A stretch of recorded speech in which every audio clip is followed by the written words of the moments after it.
अस्सलाम वालेकुम फ्रेंड्स, आज हाजिर हूँ एक और नई सक्सेस स्टोरी के साथ। एक और दोस्त आए हैं बहरीन से और कल मेरी उनसे मुलाकात हुई है। कल ही वो आए हैं बहरीन से और कल ही उनसे मेरी मुलाकात हुई है और उन्होंने अपनी सक्सेस स्टोरी शेयर की है कि बहरीन से उन्होंने कैसे वीज़ा अप्लाई किया, क्या क्या डॉक्यूमेंट्स लगाए, क्या क्या चीज़ें कैसे कैसे उन्होंने तैयार की, क्या क्या मुश्किलात पेश आईं और किस तरीके से वो उन सारी मुश्किलात को फेस करते हुए उनका हल निकालते हुए वो कैलगरी आए और कल उनसे मुलाकात हुई मेरी। वीडियो शुरू करने से पहले मैं हूं अजमल और आप देख रहे हैं मेरा फेसबुक और यूट्यूब चैनल।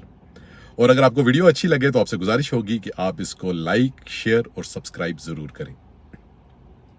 तो कल जो साहब आए हैं उन्होंने एक मुझसे बात कही थी और वो ये थी कि मैं उनका नाम नहीं बताऊंगा और मैं उनके जो क्रेडेंशियल्स है उन पर बात नहीं करूंगा। मैं एक जनरल ओवरव्यू दूंगा क्योंकि उसकी एक वजह है। वो चाह रहे थे कि भाई वो खुद आके बताएं, लेकिन उनकी सिर्फ एक मजबूरी है कि जो उनके वहां पे पैसे फंसे हुए हैं, जिनकी अभी उन्हें कोई खास उम्मीद नहीं है कि वो निकलेंगे, लेकिन फिर भी बंदे को होता है कि यार बंदे ने 9-10 साल लगाए हों और तकरीबन उनके 25,000 कैनेडियन डॉलर्स जो हैं वो बहरीन में पेंडिंग हैं, जिनकी अभी उम्मीद नहीं है। लेकिन वो कह रहे हैं कि शायद आधे भी वापस आ जाएं तो चांस है, अगर मैं अभी सामने आ गया तो शायद 100% डूब जाएंगे। तो मैंने उनकी ये बात मान ली है और उन्होंने ये कहा है कि वो, और जो चीज़ मुझे बड़ी अच्छी लगी उनके अंदर मैंने एक बड़ा दर्द महसूस किया अपने उन लोगों के लिए जो कि गल्फ कंट्रीज़ में बैठे हुए हैं, जो कि कुवैत में हैं, जो बहरीन में हैं, जो दुबई में हैं, जो सऊदी अरेबिया में हैं और कतर में बैठे हुए हैं और जिन लोगों के साथ बहुत सारी ज़्यादतियाँ हो रही हैं। और एक तो वो वैसे वहाँ पे पिसे जा रहे हैं, वहाँ पे उनकी कोई राइट्स नहीं है, और दूसरा जब वो वहाँ से निकलना चाहते हैं तो पहले स्टेप बाय स्टेप उन पर इतनी पाबंदियाँ हैं, इतनी मुश्किलात हैं उनके लिए कि कोई हिसाब ही नहीं। अगर वहाँ से वो किस तरीके से बच के निकल भी जाते हैं तो आगे एक नई तरह के एक जाल बिछाए बैठे हुए एजेंट्स वो उनको लूट लेते हैं और वो वहीं के वहीं रह जाते हैं। तो ये वीडियो उन सब लोगों के लिए है जो इस तरह के सर्कमस्टांसेस में फंसे हुए हैं कि किस तरह इन साहब ने अपने आप को वहां से निकाला। स्टोरी में यहां से मैंने उनसे पूछा कि भाई कैसे उनका जहन बना। तो तकरीबन उनको बहरीन में 10 साल हो गए थे और बहरीन में उनके साथ जो प्रॉब्लम्स थे वो ये थे कि उनकी जॉब जो है वो कैश पर थी और उनकी कोई बैंक ट्रांजैक्शंस नहीं थी। और उनका जहन कैसे बना, बकौल उनके कि यहाँ पर सारे ही तकरीबन स्लेवरी की ज़िंदगी गुजार रहे हैं। मैं बात कर रहा हूँ, मैं हायर जॉब्स की बात नहीं कर रहा, जो नॉर्मल जॉब्स हैं या जो ऑड जॉब्स हैं जो लोग वहाँ पे काम करते हैं, तो उनका कहना था कि वहाँ पे तकरीबन स्लेवरी की पोजीशन इस वजह से है कि आप कफील के बगैर छुट्टी नहीं कर सकते। उन्होंने अपने एक दोस्त का किस्सा सुनाया जिनकी वालदा का इंतकाल हो गया था और वो अपनी वालदा के जनाजे पर नहीं जा सके। ये 1-1.5 साल पुरानी बात है और इस वजह से नहीं जा सके क्योंकि उनका कफील मुल्क से बाहर था और जितनी देर में वो वापस आया उतनी देर में उनकी वालदा का जनाजा हो चुका था। तो एक बहुत ही बच्चे के लिए एक बड़ी ही पेनफुल बात होती है कि उनकी वालदा का जनाजा हो जाए और वो जनाजे पे या अपनी वालदा के मुंह पर ना पहुंच सकें। तो ये हम मशरकी लोग जो हैं या जो वहाँ के लोग हैं, हम इस चीज़, हमारे लिए ये सारी ज़िंदगी एक कसक रह जाती है, एक अरमान रह जाता है। तो ये पेन जो वहाँ पे रहने वाले हैं वही समझ सकते हैं कि क्या होता है। तो 1.5 साल पहले उन्होंने ये डिसाइड किया कि वो 9-10 साल हो गए थे उनको उस टाइम, और उन्होंने कहा कि मुझे अब मूव करना है और मैंने किसी भी अच्छे मुल्क में जाना है। तो उन्होंने जब अपनी रिसर्च की तो रिसर्च में उनको पता ये चला कि कनाडा में मूव होना निस्बतन आसान है अमेरिका, ऑस्ट्रेलिया और यूके की निस्बत या शेंजन की निस्बत, और यहाँ पे जॉब अपॉर्चुनिटीज़ भी हैं और यहाँ पे चांस है कि जब आप यहाँ पे मूव करते हैं तो यहाँ पे आपके पेपर्स वगैरह भी आपके होने के चांसेस होते हैं। तो उन्होंने ये डिसाइड किया और उन्होंने एक राब्ता किया एक कंसल्टेंट से, एक एजेंट से राब्ता किया। और एजेंट से जब उन्होंने बात की, उन्होंने पैसे वगैरह बताए और एजेंट से बताने के बाद उन्होंने उनसे ये कहा कि जनाब आपने ये कवर लेटर बनाना है, यानी उन्होंने इनसे कहा कि कवर लेटर भी आपने बनाना है, सैलरी स्लिप्स भी आपने बनानी है, बैंक ट्रांजेक्शंस भी आपने करनी है। उन्होंने ये सोचा कि अगर सारा कुछ ही मैंने खुद करना है तो मुझे क्या ज़रूरत है इनको पैसे देने की। और उस दिन फिर इन्होंने डिसाइड किया और इन्होंने अपनी चीज़ें खुद तैयार की।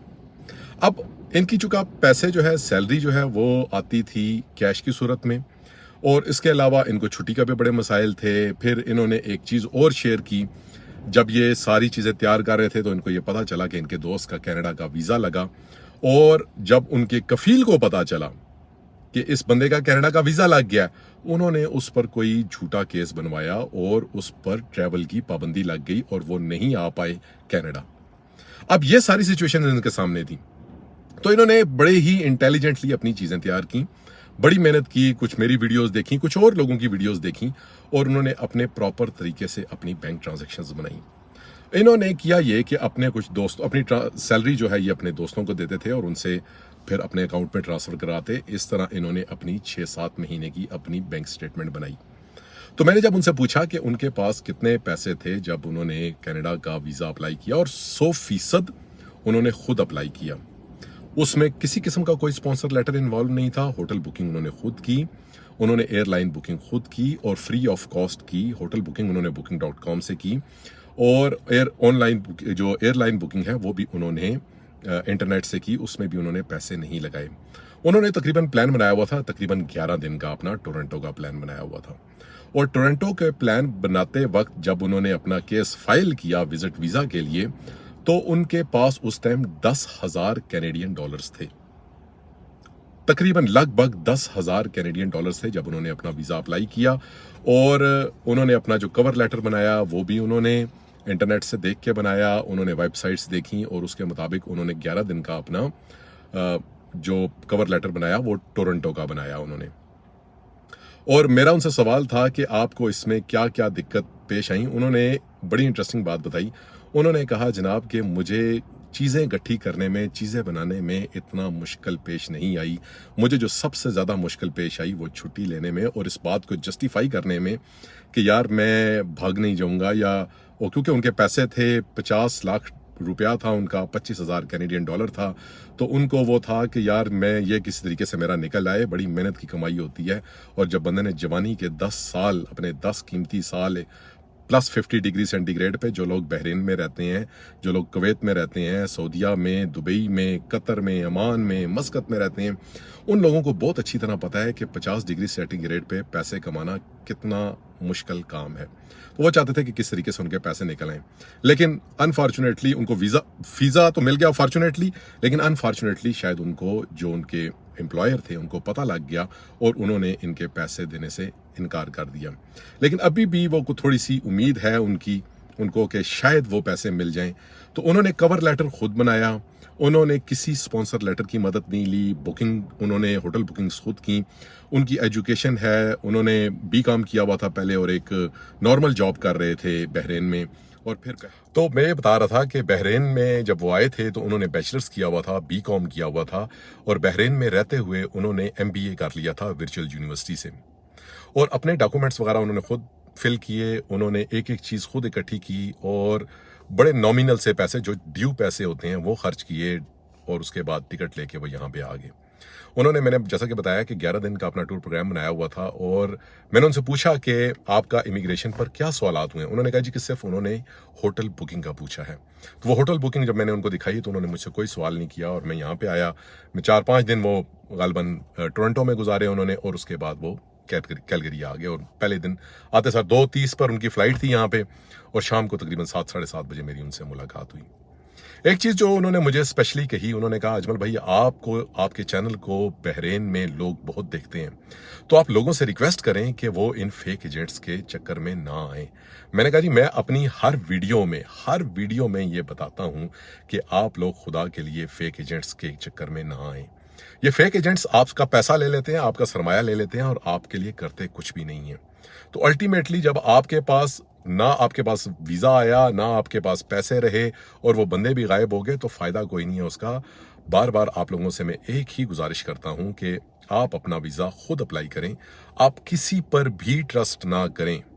अगर आप वीज़ा अप्लाई नहीं कर सकते तो किसी अपने दोस्त यार जो भरोसेमंद हो, उसे कुछ थोड़े बहुत पैसे दे के, या उसे कुछ थोड़ा सा टाइम लेके, या उसे कुछ थोड़ी सी ओब्लाइजमेंट दे के आप अपनी फॉर्म सबमिशन कर लें। बाकी आपने सैलरी स्लिप्स अपनी जो है बैंक की ट्रांजैक्शंस आपने खुद करनी है। और एक और चीज़ मैंने उनसे पूछी कि उनका टूर किस किस जगह का था, तो उन्होंने बताया कि वो डस्का के हैं बेसिकली। वो पाकिस्तान में डस्का से बिलोंग करते हैं, 10 साल पहले आए हुए हैं उधर, और थोड़ा ही अरसा हुआ है उनकी शादी भी हुई थी पाकिस्तान में, और बहुत फेड अप हुए थे और बड़ा अफसोस का इजहार कर रहे थे उन दोस्तों के लिए, उन लोगों के लिए जो कि हमारी कम्युनिटीज़, जिस टाइम कश्मीरी कम्युनिटी है, पाकिस्तानी कम्युनिटी है, इंडियन कम्युनिटी है, जो कि गल्फ़ कंट्रीज़ में पिस रही है। और एक तो जो वहाँ का सिस्टम है उनको रगड़ रहा है, और अगर वो कोशिश करते हैं वहाँ से निकलने की, उनको कोई रहनुमाई नहीं मिलती, और फिर आगे बैठे होते हैं फेक एजेंट्स, और फेक एजेंट्स उनके पैसे भी ले लेते हैं और उनकी उम्र भर की कमाई बेशुमार। वो दोस्तों का बता रहे थे कि किसी के साथ कितने पैसों का वो फ्रॉड हुआ और किसी के साथ कितने पैसों का स्कैम हुआ। तो मैं आप लोगों से बार बार गुजारिश ये करता हूँ कि आप लोग खुद कोशिश करें, आप किसी को बीच में ना डालें। और इसके साथ साथ मेरी उनसे भी, वो भी आना चाह रहे हैं, वो इन कैमरा, वो इन दोस्तों को आगाह करना चाह रहे हैं। सिर्फ उनकी मजबूरी ये है कि उनके पैसे फंसे हुए हैं।